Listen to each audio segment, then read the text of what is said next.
Our friend Rumi has these words to share with us.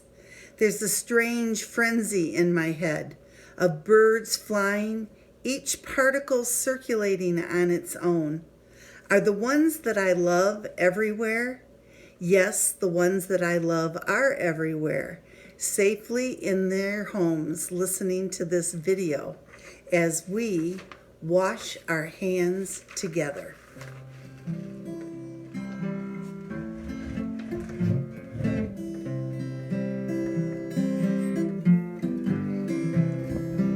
Come wash your hands with me. Come wash your hands with me. Come wash your hands with me so I can have peace of mind. And I'll bring you soap when soap is hard to find. And I'll sing a song with you as we protect humankind.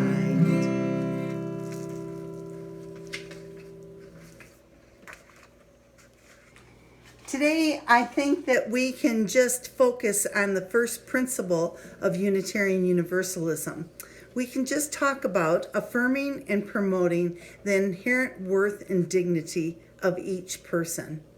I often say that that is the only principle that you really need to put into use, and all else will fall into place.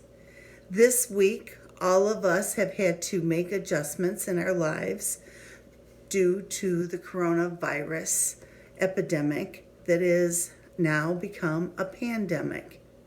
Each of us has had conversations and had to make adjustments and have had to be patient, waiting in lines and listening to one another's opinions.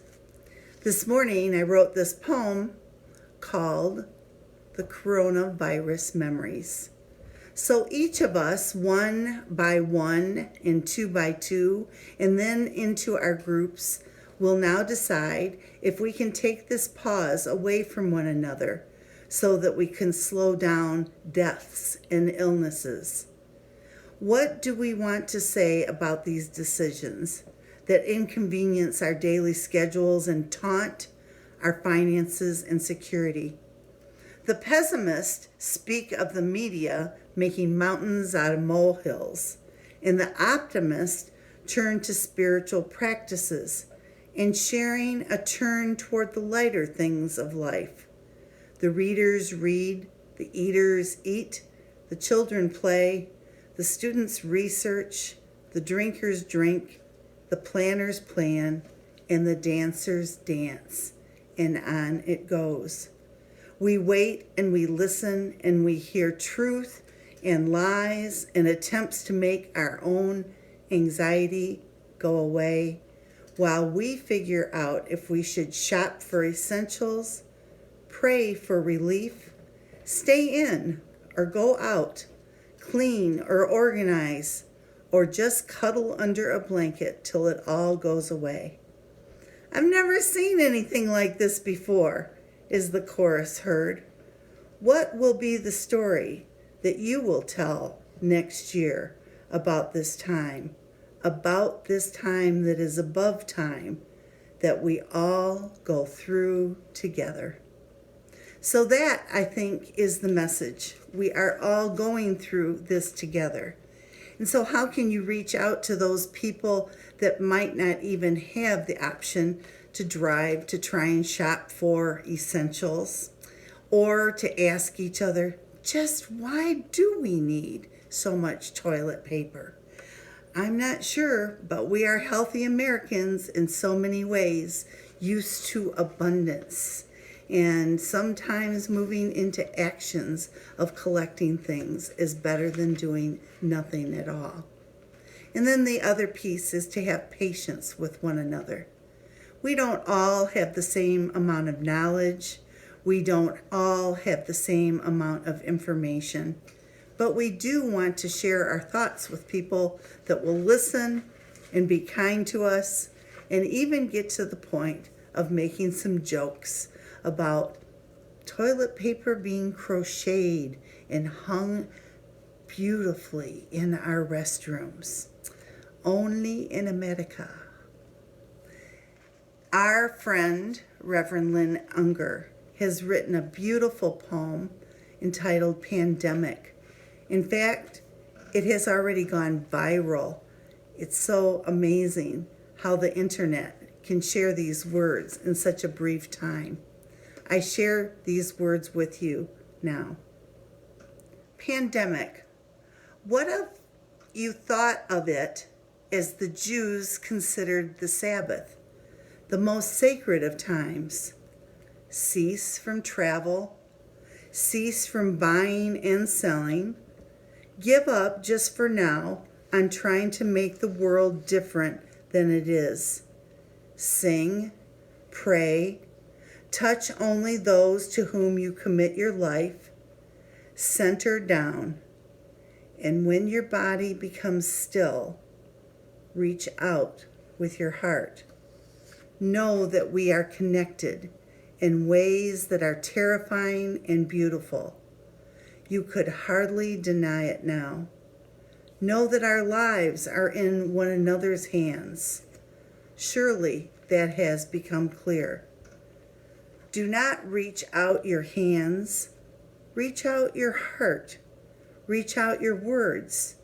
Reach out all the tendrils of compassion that move invisibly where we cannot touch. Promise this world your love, for better or for worse, in sickness and in health, as long as we all shall live. So be it. And our words from the Buddhist tradition, interpreted by Thich Nhat Hanh, are our closing. And he shares, "May everyone be happy and safe, and may their hearts be filled with joy. May all living beings live in security and in peace. Beings who are frail or strong, tall or short, big or small, visible or not visible, near or far away, already born or yet to be born. May all of them dwell in perfect tranquility. Let no one do harm to anyone. Let no one put the life of anyone in danger. Let no one, out of anger or ill will, wish anyone harm." Namaste.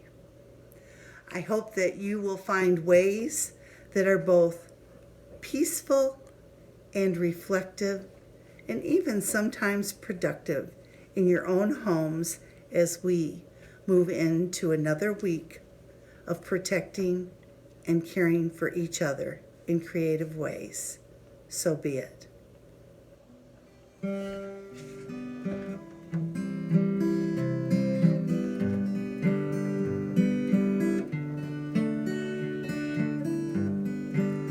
This land is your land, this land is my land.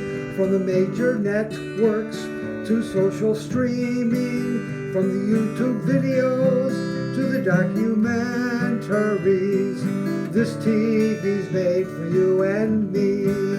As I sit there and as I sit here in isolation, I'm watching Rick Steves on the PBS station. He tours my country with dedication. This Stevie's made for you and me.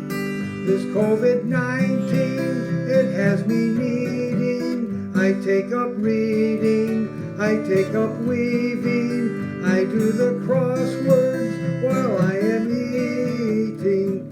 This land is made for you and me. Nobody living can ever stop me as I go watching that Freedom Highway. This nasty virus, it makes life boring. That thank God this TV's here for me.